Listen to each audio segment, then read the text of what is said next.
So now that we have our magic formula, our recurrence, all that's left to do is to systematically solve the subproblems. As usual, it is crucial that we solve the subproblems in the right order, from smallest to largest. How should we measure the size of a subproblem in the optimal binary search tree problem? The natural way to do it is the number of items in the subproblem. So if you're starting at I and you're going till j, the number of items in that subproblem is j minus I plus 1. And that's going to be our measure of subproblem size. So let's bust out our trusty array. The number of dimensions of this array is going to be 2. That's because we have 2 different degrees of freedom for indexing subproblems, one for the start of the contiguous interval, one for the end. So the outer for loop is going to control the subproblem size. It's going to ensure that we solve all smaller subproblems before proceeding to larger subproblems. Specifically, we'll be using an index s, and in the iteration of this outer for loop, whatever the current value of s is, we're only going to consider subproblems of size s plus 1. So you should think of s as representing the difference between the larger index j and the earlier index I. The inner for loop controls the first item in the contiguous interval that we're looking at. So that's just I. And now all we have to do is rewrite the recurrence in terms of the array entries and with this change of variable where s corresponds to j minus I. That is, for a given subproblem, starting with the item I and ending with the item I plus s. We just, by brute force, pick the best root. So the root here is going to be somewhere between I and I plus s. Regardless of the choice of the root, we pick up the constant, the sum of the pk's, where here k is ranging from the first item I to the last item I plus s. And then we also look at the previously computed optimal solution values for the 2 relevant subproblems, one starting at I, ending at r minus 1, the other starting at r plus 1 and ending at I plus s. So a couple quick comments about the 2 array lookups on the right-hand side of this formula.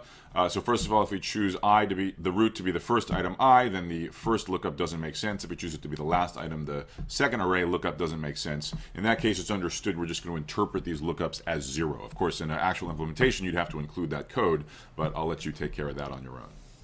So the second comment is just our usual sanity check, and again, you should always do this when you write out a dynamic programming algorithm.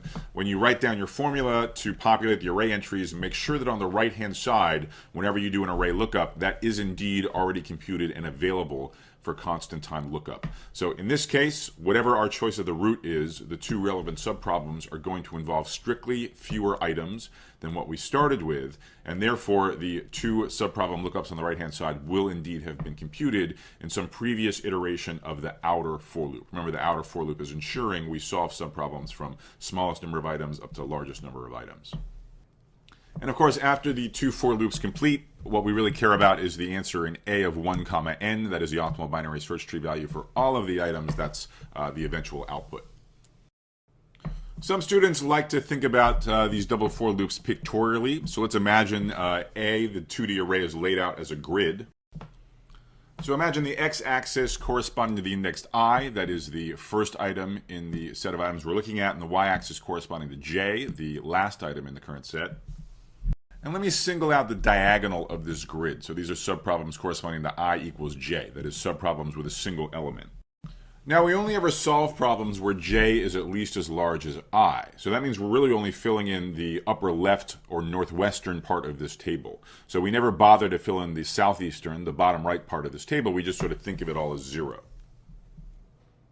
Now, in the first outer iteration, so when s equals 0, that's when our dynamic programming algorithm solves, in turn, each of the n single item problems. So in the first iteration of this double for loop, it's going to solve the subproblem A11, and the next iteration of the inner for loop, it's going to proceed to A22, then A33, and so on. In each of those, both of the array lookups are going to just correspond to 0, and we're just going to fill in this diagonal with the base cases where AII is just the probability of item I. Then, as the dynamic programming algorithm proceeds, we're going to be filling in the upper left portion of this table diagonal by diagonal. Each time we increment s, the index in the outer for loop, we're going to march up to the next northwesternmost diagonal, and then as we step through the possible values of I, we're going to fill in that diagonal one at a time, moving from southwest to northeast. When we're filling in the value of a subproblem on one of these diagonals, all we need to do is look up the value for two subproblems on lower diagonals. Lower diagonals correspond to subproblems with strictly fewer items.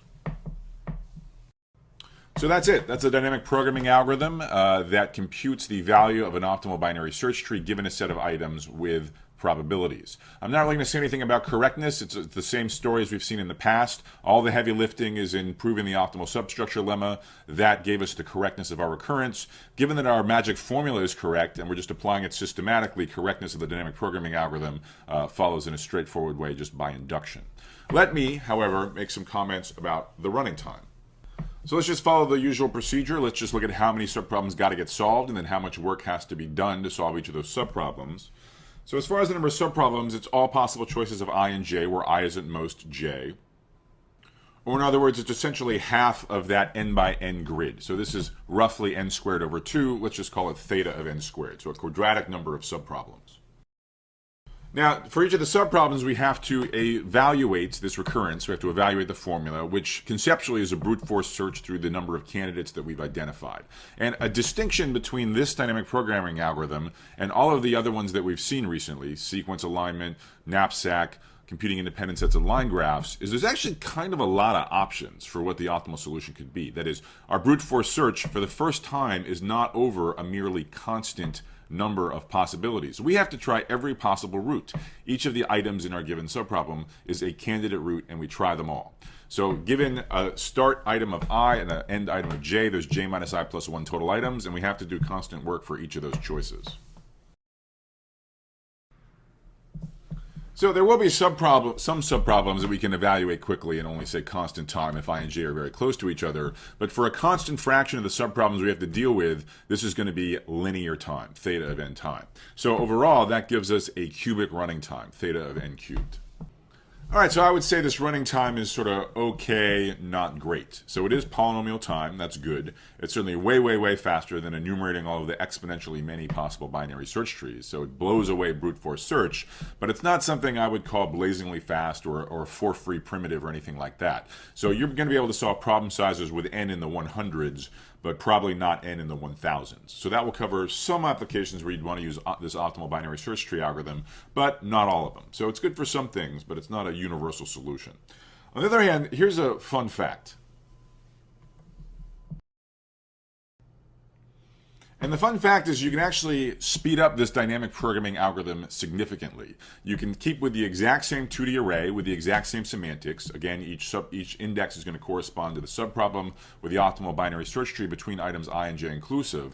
But you can actually fill up this entire table, all n squared entries, using only a total of n squared time. That is, on average, constant work per subproblem. So this fun fact is very clever. It's certainly more intricate than what we've discussed in this video here, but it's not impossible to read. So if you're interested, I encourage you to go back to the original papers or search the web for some other resources on this optimized speed-up version of this dynamic programming algorithm. I mean, at a very high level, sort of from 30,000 feet, the goal is to avoid doing this brute force search over all possible routes in every single subproblem. And it turns out there's structure, nice structure in this optimal binary search tree problem that allows you to piggyback on the work done in smaller subproblems. So in smaller subproblems, you already searched over a bunch of candidate routes, and it turns out using the results of those previous brute force searches, you can make inferences about which subset of the current set of routes might conceivably be the ones that determine the recurrence. And so that lets you avoid searching over all of the possible candidates for the routes, instead focusing just on a very small set. In fact, on average, constant number of possible routes over all of the subproblems. And needless to say, this speeding up of the running time from cubic to quadratic really significantly increases the problem sizes that you can now apply this algorithm to. So now instead of being stuck in the hundreds, you'd certainly be able to solve problem sizes in the thousands, possibly even in the 10,000s using this quadratic time algorithm. Very cool.